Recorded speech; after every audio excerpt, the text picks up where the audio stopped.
the Boer, the farmer. This is a chant. It's not a directive to kill. Sophie, it clearly is a directive. It literally says, kill the Boers, kill the farmers. There were 6 murders involving people who work on farms. One of them was a white person. There have been people who have testified under oath that they have committed farm murders and that they have been influenced by the chanting of kill the Boer, kill the farmer. Henke Pistorius is the father of convicted, now released murderer Oscar Pistorius. Guilty of murder, with the accused having had criminal intent in the form of dolus eventualis. This case will stand as a very negative example of jurisdiction of justice in South Africa. Well, I can think of some people who won't feel that way, and that's the family of Reeva Steenkamp. I'm already in trouble with Oscar as I'm sitting here because I said too much, but that is the facts. South African President Cyril Ramaphosa has sensationally told President Trump to mind his own business and defended the right of his political rivals to chant "kill the Boer" about white farmers. That slogan, kill the Boer, kill the farmer, is a liberation chant and slogan, and it's not meant to be a message that elicits or calls upon anyone to go and be killed, and that is what our court decided. So they will probably want to arrest people willy-nilly. We follow the dictates of our constitution. It comes after President Trump interrupted last week's meeting with Ramaphosa to play a video of the opposition firebrand Julius Malema chanting "kill the Boer" at stadium rallies. And I have other friends in South Africa, I have people that left, one in particular that says you can't go there. He said they want to take your land, they take your land and they kill you. These are burial sites. Each one of those white things you see is a cross. There's approximately 1,000 of them. They're all white farmers. These are articles over the last few days.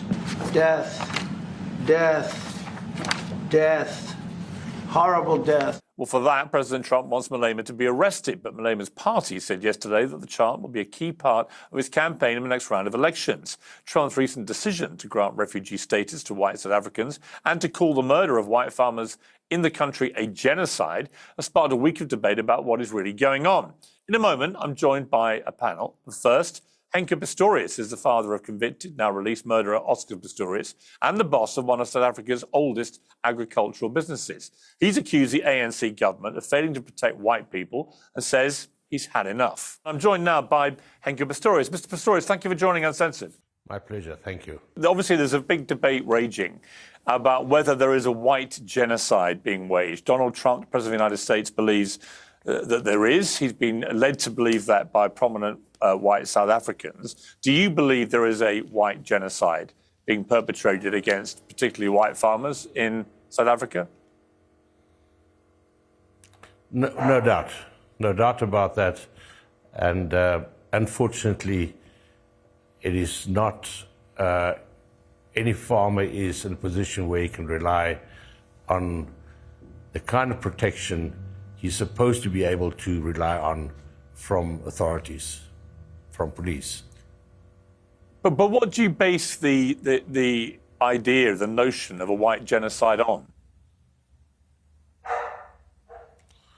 Well, you just have to look at the figures and compare the figures of murders among white farmers with any group internationally, and you see for yourself where that fits in.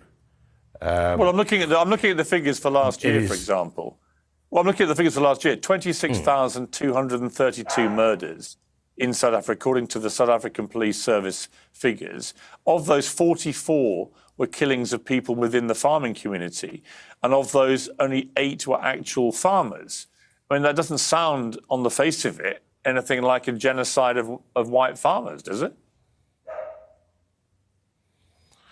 Well, I don't know about the figures you have. Well, they're the official police figures for murders in South Africa. Well, police figures is police figures. And they certainly do have an agenda to protect.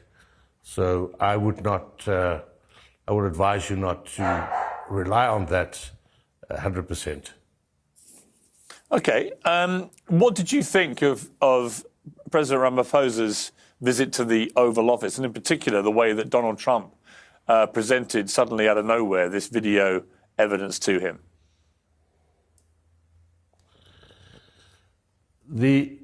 No one can run away from the truth.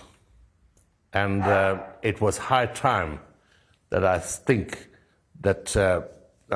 I know that certain things had to be seen and had to be accepted and had to get direct answers from President Ramaphosa. And if he was not aware, as he stated he was not, then that reflects extremely badly on himself and on the ANC. But you've had a lot of people since that Oval Office encounter queuing up to say they do not believe there is any kind of white genocide. And these statistics, I mean, you may not accept them, but the police statistics just do not suggest that there is anything like that going on. Where are you getting your information that there is a white genocide?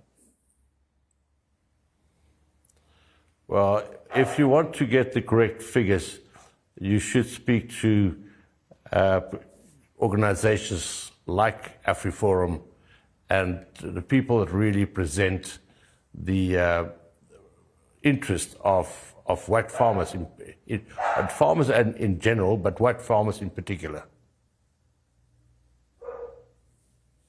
You know, I think Elon Musk, and you've spoken to Elon Musk, he has said publicly that Starlink is not available in South Africa because of his skin color, that he was told it couldn't happen because he's a white man. Have you spoken to him about this? Well, I haven't spoken to Elon about it, but I have said to him, I am finding now with our Moringa strategy, which will make huge differences in sub-Saharan Africa and which could create by 2035, 36, up to $1 trillion in carbon credits. Now, that kind of money available to sub-Saharan Africa for rural enterprise development or for structural development is mind-blowing. But that is the facts. That is what can be available. And the support one gets to put these kind of projects in motion is unfortunately very, very bad. And because of your skin. And they quickly ask you, what percentage do you have black representation? And you look at companies, wonderful companies in South Africa, who has been brought down to their knees because of the black empowerment that they've introduced in the boardrooms. One of them are EOH, a diversified company, one of the front runners, one of the champions of South African economy 3, 4, 5 years ago, and they have suffered billions of rands. You don't have any retention after that. The big debate raging today, actually, has been this ongoing issue of the chant about killing the Boers, killing the farmers, which Ramaphosa insisted is not meant to be a message that elicits or calls upon anyone to be killed, but seems on the face of it to be exactly that. What is your view of that chant? Clearly, I cannot even imagine how one can start thinking that way. It is clearly a call to total anarchy when you have uncontrolled criminality and murderous people, which unfortunately should have been exposed to a wonderful education program and schooling program in the last 25 years. Instead of that, they have squandered billions and didn't do the job. And for anyone, and I'm not only talking about Mr. Ramaphosa, the whole ANC, to even suggest that that is not something that's totally criminal. And you can ask any responsible leader from anywhere in the world, especially in the West, where personal rights has a higher value, what they think about that, and you'll have the same answer.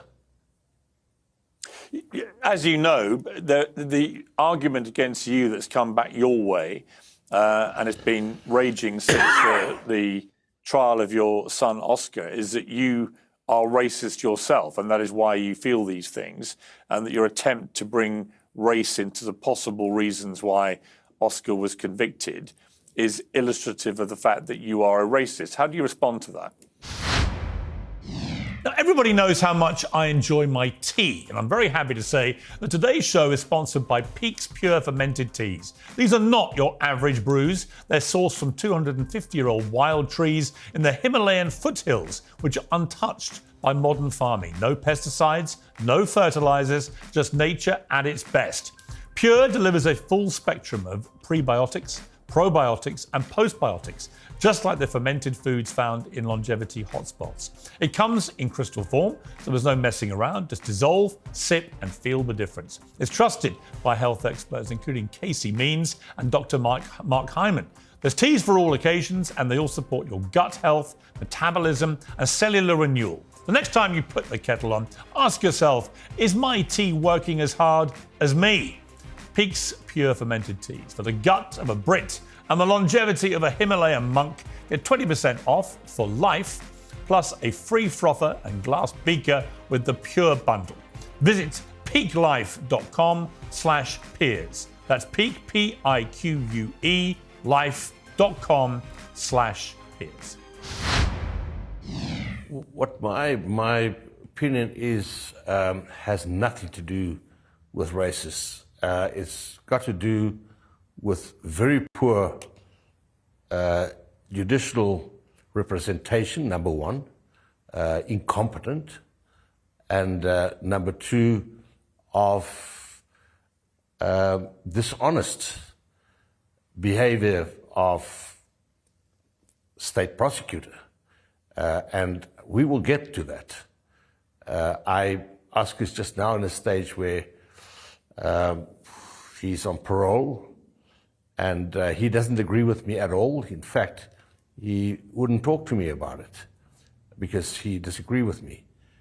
I just think that he will feel later to walk away after the parole as a person guilty of manslaughter versus a person guilty of murder is two vastly big things. And Oscar is not guilty of murder. If you wish, I can take a minute and give you the facts why it's totally impossible for him to be found guilty of murder. But I mean, he was convicted of murder. He was found guilty of murder. Are you saying that verdict was unsafe? Clearly. He was found guilty of manslaughter twice, and the prosecutor has misled the whole court and have lied to the court. And I will get to that. I don't want to say too much now. Oscar will be very cross with me because he does not agree with me, and that is it. But the facts say different. I have been at a function less than a year ago, 2 years ago, where probably the leading judge in South Africa came to me and said to me, Henke, you wouldn't believe how much I thought about you and your family in the last 8, 9 years. You must have gone through extreme tension and unfairness. And I said, well, then we must speak. And we had a discussion. I had a discussion with other judges as well. And the fact is that, in short, if you want to move from manslaughter to murder, you have to prove beyond reasonable doubt. I'll give you just one example. There's 4. Beyond reasonable doubt that the person who's accused had the intention to kill. Now, if the gun that was received back, and as part of the facts of court, had 13 rounds left in it, and why do you use only 4 if your intention was to kill? So immediately there's something that you do not know, and that squash anything that's got to do with beyond reasonable doubt. Well, I mean, yeah, but I mean, look, hang on a second. If you use four bullets and you kill somebody, why do you need to use any more? Reeva Stankip was killed. Well, you clearly do not have the facts. There only 4 bullets were used, but it was through a door in a grouping as big as a brick. Now, the state want to claim, or did claim, that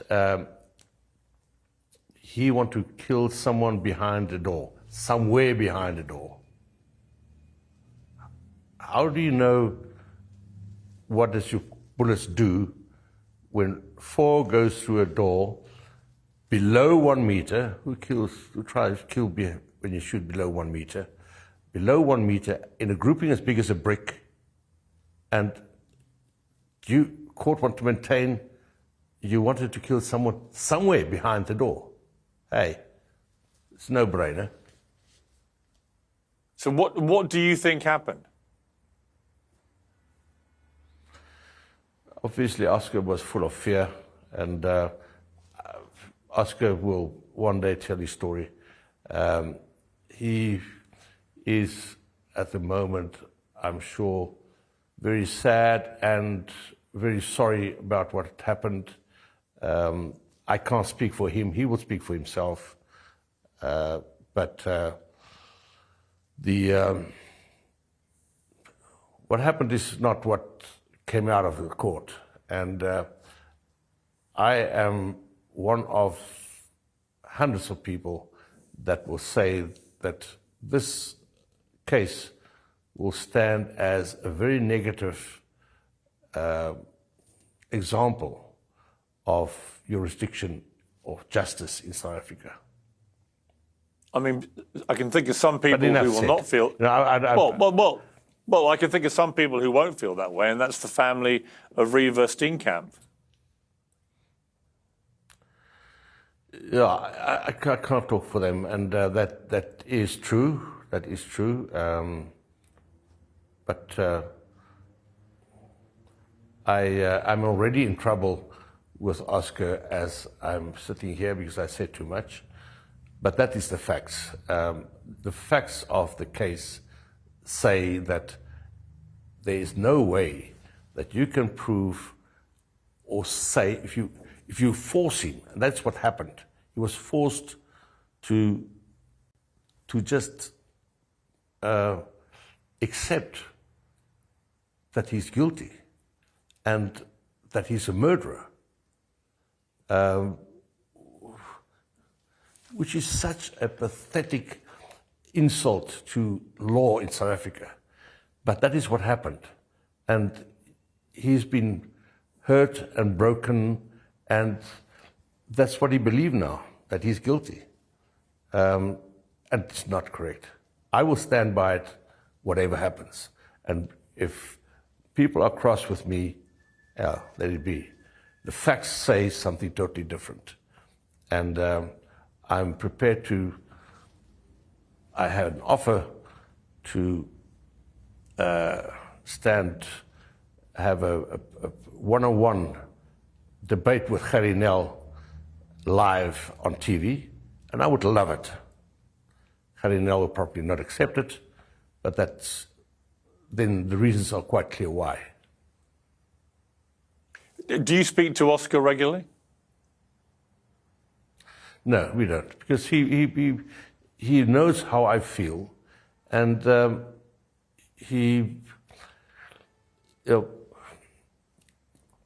him, he's guilty of murder.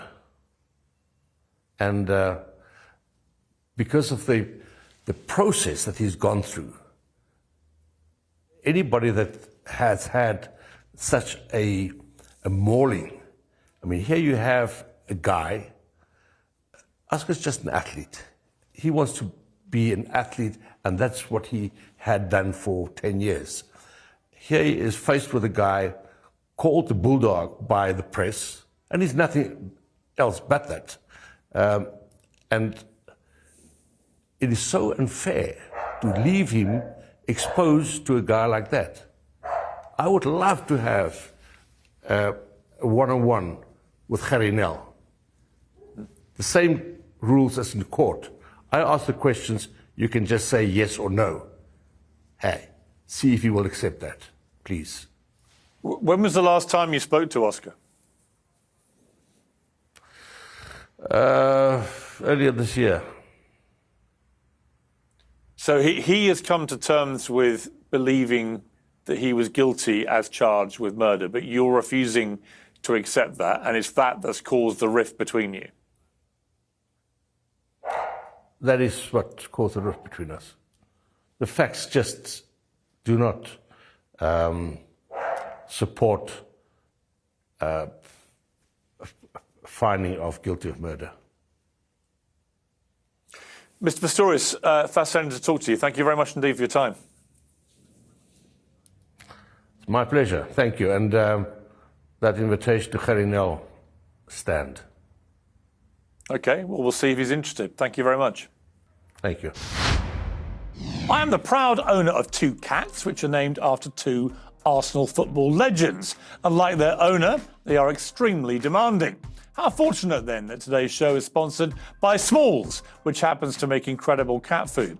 This stuff is packed with high-quality protein, made with preservative-free ingredients, and is delivered directly to your doorstep. They started this back in 2017 with a few guys cooking good-quality cat food at home. Now they've sold millions of cat meals nationwide, and the results speak for themselves. 88% of cat owners reported noticeable health improvements after switching. There's a risk-free trial, so you have nothing to lose except your cat's patience if you don't order soon. So give your cat the food they deserve. For a limited time only, Uncensored viewers can get 35% off Smalls, plus an extra 50% off your first order by using the promo code PIERS. That's an additional 50% off when you head to smalls.com and use promo code PIERS. Again, that's promo code PIERS for an additional 50% off your first order, plus free shipping at smalls.com. To debate, I'm joined by international editor at South African Broadcasting Corporation, Sophie Mokoena, Dr. Ernst Roets, the author of Kill the Boer, The Government Complicity in South Africa's Brutal Farm Murders, Gareth Cliff, host of the Gareth Cliff Show and host of the Dan Corder Show, Dan Corder. So welcome to all of you. Sophie, let me start with you. A lot of interest suddenly focused on South Africa, on this question of white genocide, a deliberate targeting of white farmers in South Africa. And it all blew up in the White House in another extraordinary scene there in the world's most powerful room. How much of what you watched was true, do you think? Well, none of what I watched was true in terms of the president of the United States of America using those visuals in terms of the papers he had, because the pictures that you saw of people wearing white uniform were the pictures taken by a Reuters photographer in the DRC, where you have health services helping in that part of the country.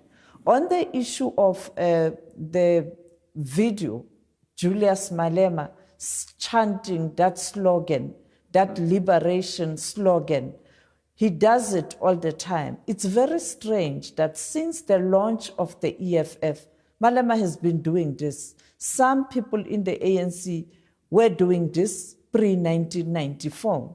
Now, that is why yesterday, when I asked the former South African president, Thabo Mbeki, about the chant. He said, this is a chant, and it's not a directive to kill. He even pointed out that during the TRC, one yeah, of but the it is though, isn't it? Sorry to jump in, but it is. Yeah, but hang on, Sophie. It clearly is a directive. It literally says, kill the Boers, kill the farmers. I mean, what more could be more direct than that? So I don't think defending that chant from what he's obviously chanting is a particularly good way of defending all this. I mean, I think there are perfectly legitimate arguments, which I'm sure we'll come to, about why there is not a white genocide going on. What I'm saying, the chanting of kill the Boers, kill the farmers is pretty unambiguous. Piers, give me a chance. Give me a chance. Give me a chance. I'm saying Malema has been chanting, and not only Malema, many other people. I'm not defending the song, and I'm not saying some people are not aggrieved or some people don't feel pain when it's been chanted. I'm saying this has been happening for a long time now. There has never been an example where this specific chant at a specific place, there's a clear indication that there was a chant and somebody was immediately killed. But of course it's true. We have a serious problem of crime in this country, and not only directed at our fellow white compatriots. All of us, we are affected. We've lost families. We, at some point in time, faced a similar situation where we were confronted with crime.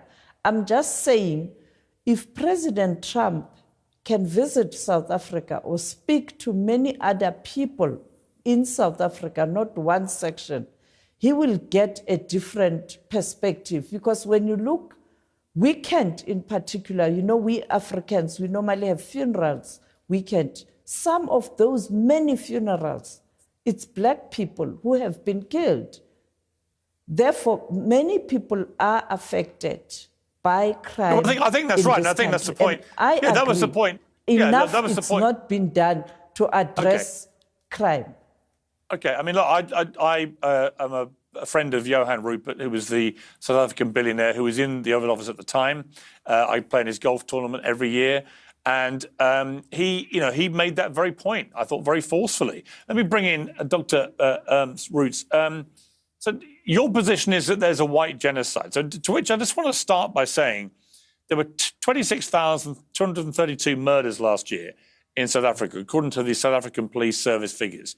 Of those, 44 were killings of people within the farming community, and of those, 8 were farmers. So my obvious question from those statistics alone is, where is the evidence of a white genocide? Well, thank you, Piers, and I'm glad that you asked the question like that, because I have to be very clear that this has never been my position, that there is a white genocide. Our position is, however, that we have a very serious problem in South Africa with genocidal rhetoric, with politicians chanting, encouraging a white genocide, encouraging this. And unfortunately, I have to add, we have a very serious problem with the legal system protecting people when they chant about genocide, when they chant about exterminating minorities.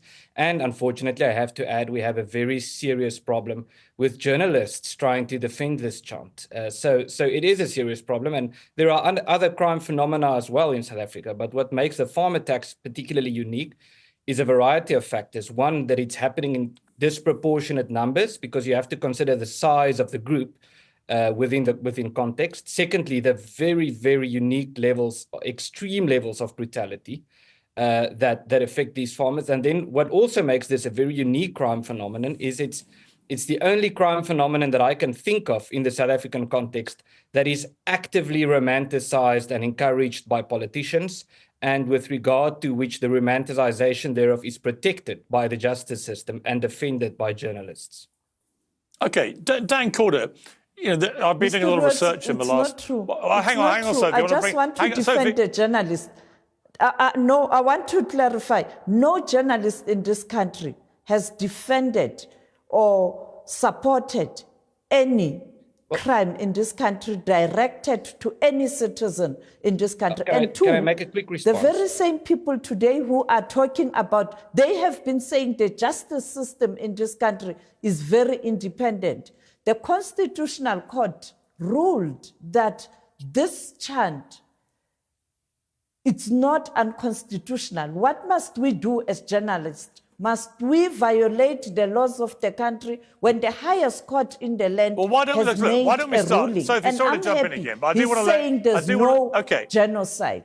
I do want to let the other panellists have a chance to speak. I would just say we should all be able to agree that any political leader who chants, kill the Boers, kill the farmers, whoever he says he should kill, it's disgusting, it's outrageous, it shouldn't be happening. I've taken him on about it directly, Julius Malema, on Twitter. He didn't like it, but you know what? Tough. He's actually calling for people to be killed. And I don't care how long he's done it for, it's completely wrong. What I would say, though, Dan Corder, it's interesting to hear Dr. Root say that he does not support the notion of a white genocide. I'm not really sure that there's any evidence for a white genocide. What there's evidence of, and Johan Rupert made this point, I thought, very powerfully in the Oval Office, is that there's evidence of a massive crime problem, that there are an unbelievable number of murders in South Africa, predominantly of black people, and that's the real crisis that needs to be dealt with. Totally, Piers. Thank you for having me. So I think that there are three things that we need to just agree that all the data supports and affirms in South Africa. And this comes from independent regulatory bodies, from independent researchers from around the world in South Africa.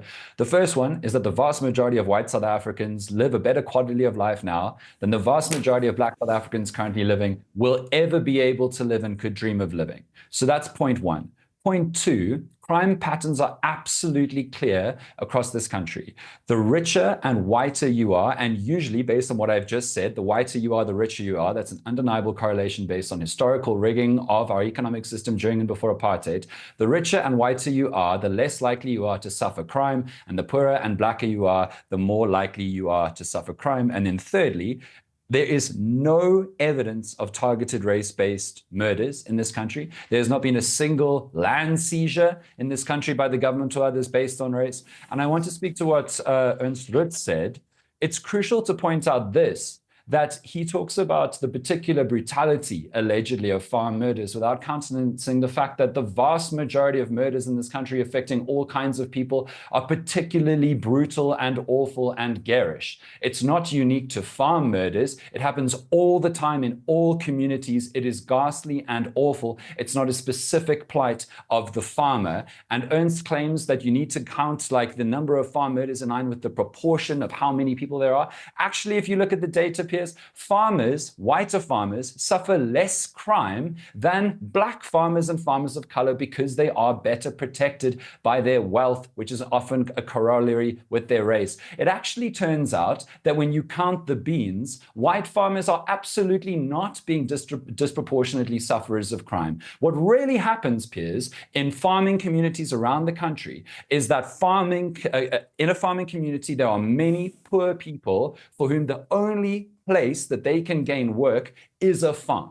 And the only source of wealth in that area is the farm. And so crime out of necessity to try and steal something to gain wealth, while very regrettable, it makes sense that it happens. It makes sense that it targets the source of wealth, the source of income, and the source of value. That happens all across the country. And there were crime stats that came out, if I can just finish, Piers, because crime stats came out 3 days ago that are super relevant to this. And thank you for the crime stats that you spoke about earlier. But crime stats came out 3 days ago from the first quarter of South Africa this year, 1 Jan to 31 March. There were around 5,700 murders across the country. There were 6 murders involving people who work on farms. 5 of them were people of color. 1 of them was a white person. 2 farm owners died. They're both black. 3 of the farm laborers who died were black, and the 1 white person was a farm dweller. So we are not here to allow the spin of data to make it sound like it is worse to be a white farmer than any other group in this country, because it is simply not true. And SAPS, the South African police force, was questioned earlier this year because there were allegations of undercounting farm murders. SAPS went through all of those complaints and found that only one of the names of a person who was allegedly murdered in the last year who was involved in a farm had already been counted in the previous quarter of the statistics. The actual group of people who are undercounted in terms of how much they suffer crime are impoverished people and black people, because those are the stories that don't end up with the police and don't end up with the media. So let me ask you this question, which is why has Donald Trump been lent on, do you think, by so many people, possibly, we assume, including Elon Musk, who's obviously got, is South African himself. What do you think is going on here to make Donald Trump, President of the United States, take on the South African president in the way that he did? The vast majority of Donald Trump's political project is that America is under assault, and by that he means white America. And he is completely anti any immigration or any flowing in of people from other parts in the world, whether legal or otherwise, whether it be a student at a university or somebody jumping the border to try and find out. Well, to be fair, he's not specific. Hang on. Yes, let me finish. He hasn't. Hang on one second. No, I can't let you say something without challenging it if I think it's wrong. When you say that he's predominantly aiming this for the white population of America, what has he said that's ever? Well, what's he ever said that suggests that? I've never heard him say, "I want to protect the white people in America." He said, "I want to protect Americans of all kinds, white, black, whatever." You might think that he's never said it. Yeah, but Piers, come on, a wink and a nudge is as good as a communication. Let's be real about this. I don't agree. No, I think it's lazy. I think it's lazy to do that. No, you haven't even let me finish, though, and this show is called... Yeah, because you made a statement about Trump I don't think is true. Okay, so I haven't even finished about why he's obsessing with this. Let me finish my idea, and then you can critique it as much as you like. It is your show. Okay, so Donald Trump largely goes after immigrants, and he criticizes the immigrants who are of color from countries in the world that he calls asshole countries. I don't know if we can swear on this show, but that was a quote about most African countries. We're uncensored. Right? Say what you like. Shithole countries. Okay, so but that's a quote from the American president. So what is different about the South African white farmer plight versus all the other refugee programs that he's cancelled, including 10,000 applications that are live and would have reached the fruition of like Afghani people who helped the Americans in Afghanistan getting safe haven in America, is the fact that these are white refugees. There are no white refugees being denied passage from any other country in the world. This fits the narrative that Trump really loves, that there are white people under attack, that the identity of white America is under attack, that they're going to be washed away, the great replacement theory. In my opinion, Piers, and you're welcome to disagree with me, you can see that everyone who Trump dislikes is either a person of color or a white person who disagrees with them. Those are the only two categories. And for him, under Elon Musk... No, that is complete... I'm sorry. That is complete and utter nonsense. Give me another example, He said Keir Starmer, the British Prime Minister, should be in jail. Last time I checked, Keir Starmer's white. It's ridiculous. He attacks white people all the time. I said two categories. I said white people who disagree with his politics or people of color. Keir Starmer disagrees with his politics. Keir Starmer's been bashed by the MAGA right for so long. And if Keir Starmer doesn't follow Trump's ideas about Ukraine or about Starlink, then Keir Starmer is in his crosshairs. It's as simple as that. It's always been the case. Right. I think everyone's... Listen, I have been in Trump's crosshairs. After the last interview we did, he didn't talk to me for 6 months. Last time I checked, I'm white. It's fine. He whacks anyone. He whacks anybody that has a go at him. Anyway, let me bring in Gareth. He's been waiting patiently, pulling a few faces, I might add. So I didn't know, for example, that the 7% of South Africans are white, but that they own half of the land in South Africa, which is quite an extraordinary statistic. But I've also been reading stuff over the last couple of days since the big Oval Office bust-up, that a lot of people feel that the expected retribution against the white population post-Mandela never really came in the way that people feared, and that not enough acknowledgement is made about that. What do you feel about that? You think is that true? Is that your feeling as a South African?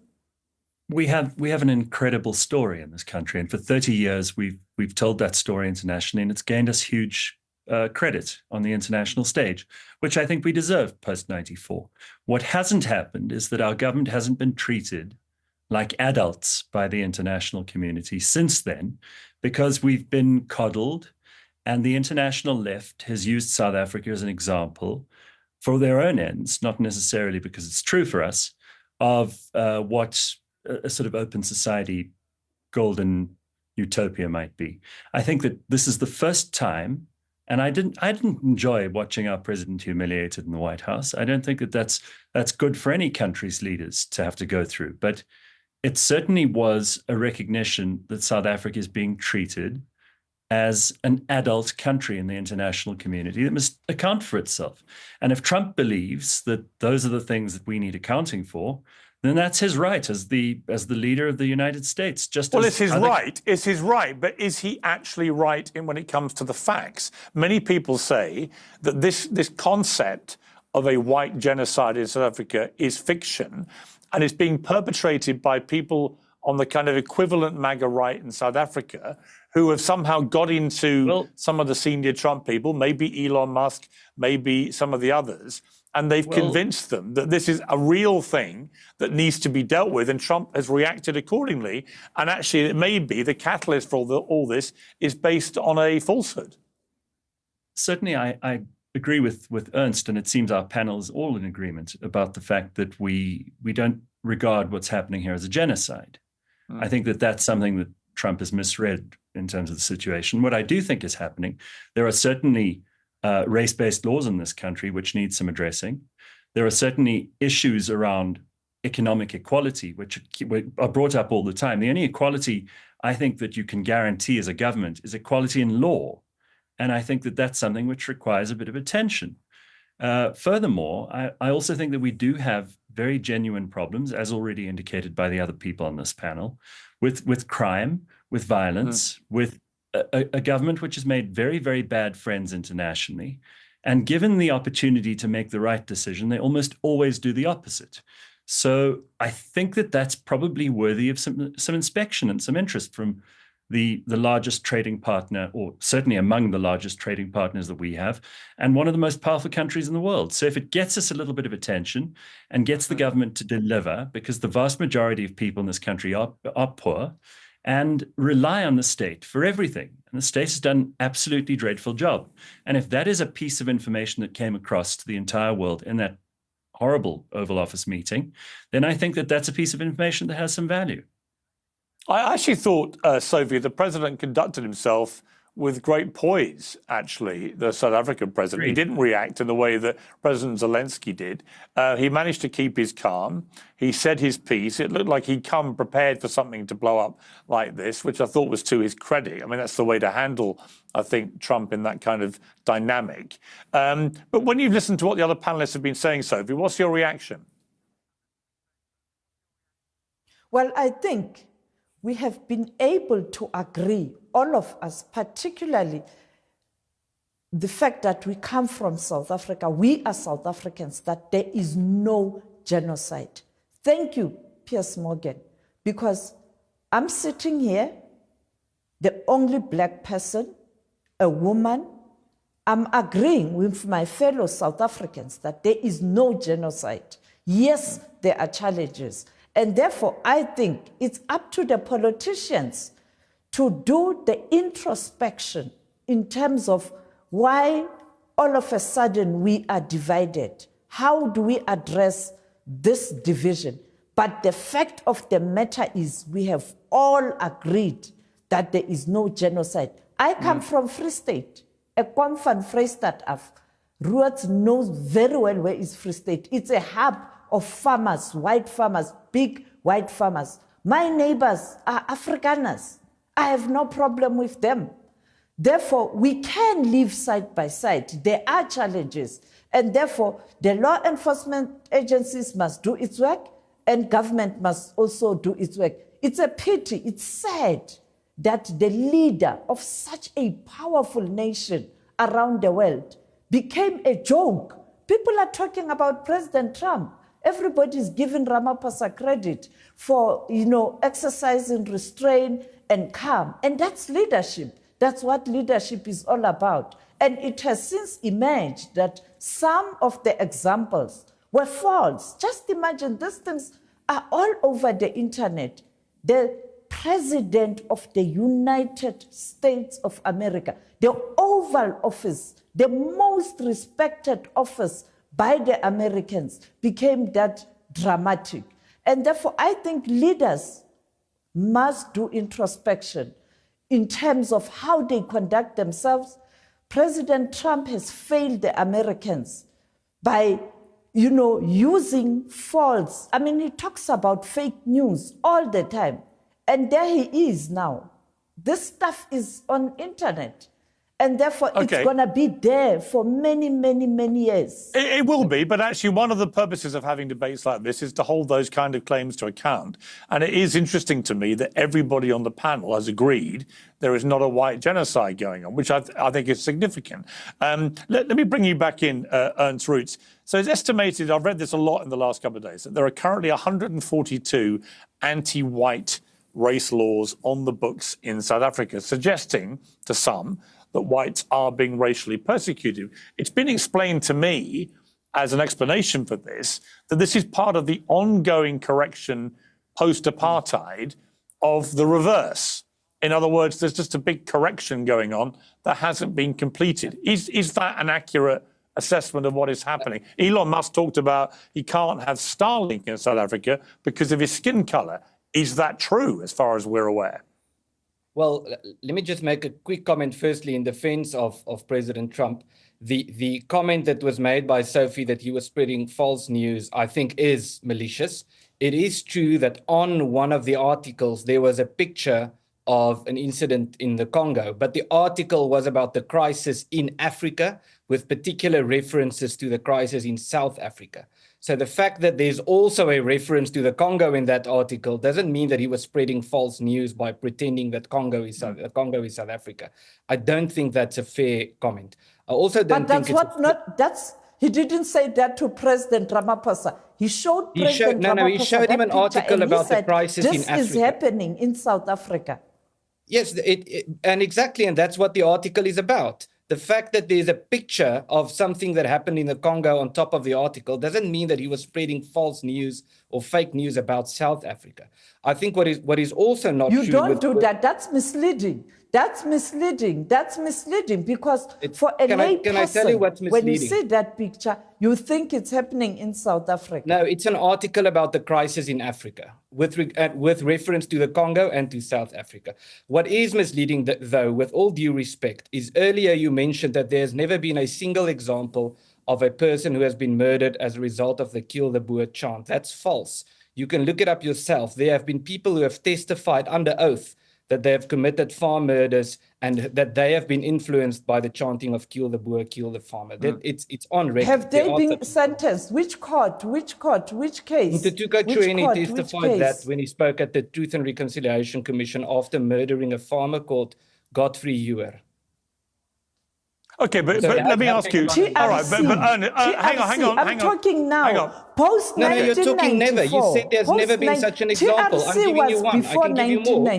Would you like more examples? You're saying that has never happened, that a farmer has been murdered because of the Kill the Boer chant.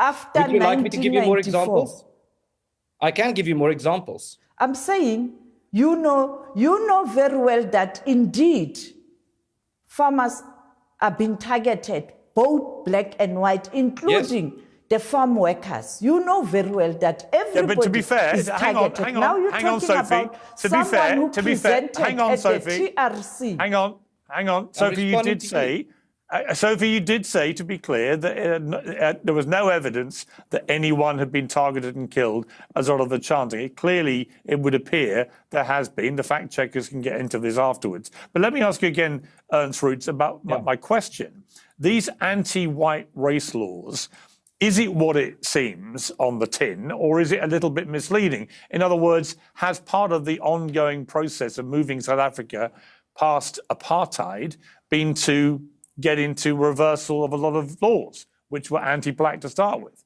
Well, these laws are always justified with reference to inequality in South Africa. And as Dan Corder has mentioned, that white people are on average more wealthy than black people in South Africa, which is not deniable. It is true.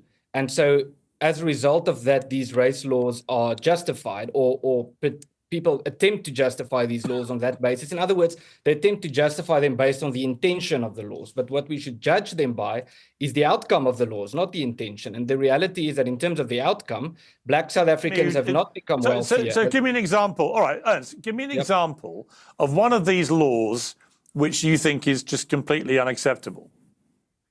Well, the fact that the Promotion of Equality and Prevention of Unfair Discrimination Act says that all spheres of society have to be racially representative. The fact that the Employment Equity Act and the Black Economic Empowerment legislation says that a company, the BEE legislation, for example, states that a company has to comply with certain racial criteria to have certain benefits, for example, doing business with government and so forth. This whole thing about racial representativity when we have a completely disastrous education system. So Black South Africans in particular have received education that are worse than what the average white South African gets. There's higher dropout rates in high school, there's higher dropout rates in university, significantly higher, and so forth. And so when it comes to employability, we have a very serious problem in this country. And when it comes to education, we have a very serious problem. But these issues are not addressed. In other words, the input side, actually enabling people to compete on an equal level, is not addressed. It's only the sort of trying to attempt to fix it at the end by fixing the statistics. And it doesn't work. And the fact you can see that it doesn't work by the mere fact that it hasn't helped Black people. It has rendered Black people in South Africa dependent on the government through social grants. The fact that there are now 28 million people in South Africa living off social grants, and that number is increasing. And if you include people who work for the government, it's more than half of people in South Africa get money from the government every month. It's completely unsustainable, and these race laws are facilitating this process and not addressing it. All right, Dan Corder, you're mocking what you've just been hearing. Why? Well, it's just fun to be in the front row and the audience for the circus, Piers, to hear this level of hilarious lying and grifting. So he doesn't name you a single race law that genuinely has anything wrong with it. Then he says the problem is implementation. And then he leaps to, oh no, forget that I was talking about laws. The education system is broken. Doesn't show you which law that has racial redress parts into it could have caused that to happen. Piers, let me clear up these actual laws, because what they tried to do was have a deluge of hundreds of laws and hope that nobody would read them. But I went through their list. I actually covered 25 of the 142 laws on my TV show a few weeks ago.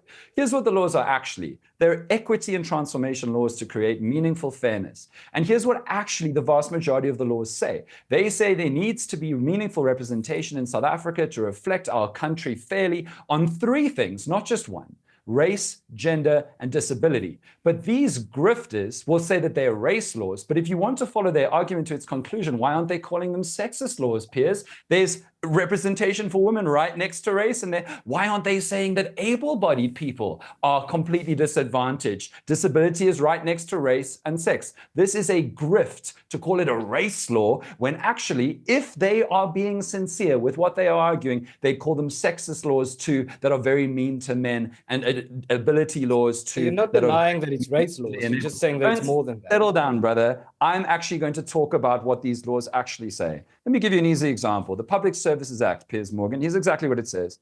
It's to address imbalances of the past to achieve a public service that broadly represents the South African people, including representation according to race, gender, and disability. That's on their list. That's on their list. And when it comes to, oh, Black people haven't been helped by these laws, that is frankly shambolically untrue. We now have a Black middle class in South Africa. Sure, it hasn't helped enough Black people, and there's a long way to go. But do you know why we have a Black middle class? One of the main reasons why we have a Black middle class is that the South African government has hired Black people into public service and given them the reliable, deserved jobs that have lifted them out of poverty. That didn't exist 5 years ago, 10, 15, 20, 25, or 30. There is active transformation happening through these policies. Ernst Ruitz is going to complain about extreme examples where there are corruption and kickbacks. And in every single system that happens, and we should try to get rid of them. But he's not been able to show a single sincere problem with any of these laws. He's Googled the word disadvantaged in acts and then called them race laws. But if we're going to follow his argument, why isn't he calling them sexist or anti-able-bodied every government in the world is as corrupt as the South African government?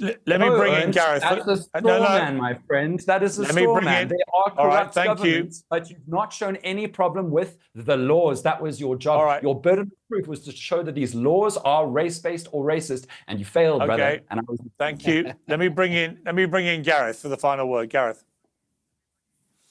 Well, we have a very complicated society in South Africa, and the five of us are not going to solve it here on your show, much as we'd like to.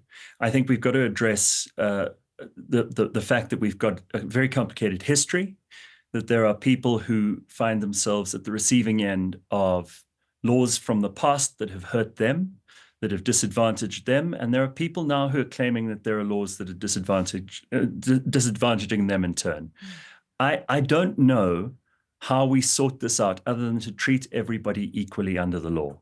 I think that that's a fundamental concept in Western civilization, which has a massive application in all places where people want to live in civilized society, where they want to have sophisticated culture, where they want to have a legal system that can protect one and all. And I think we've gone a long way to getting there in South Africa. We may have gone past the station once or twice, and that's my concern. But I don't think that we are a disaster, that we're a basket case, that we're a banana republic. I just think that this government could do a whole lot better a job. And if the pressure is brought to bear by Donald Trump, or it's brought to bear by many of the civil action groups in this country, among them the one that Ernst used to work for too, AfriForum, and there are many others of different political bents who are all trying their best to make South Africa work and to make it a better place. And I applaud them all. I think the average South African is suffering immensely. We have tremendous unemployment.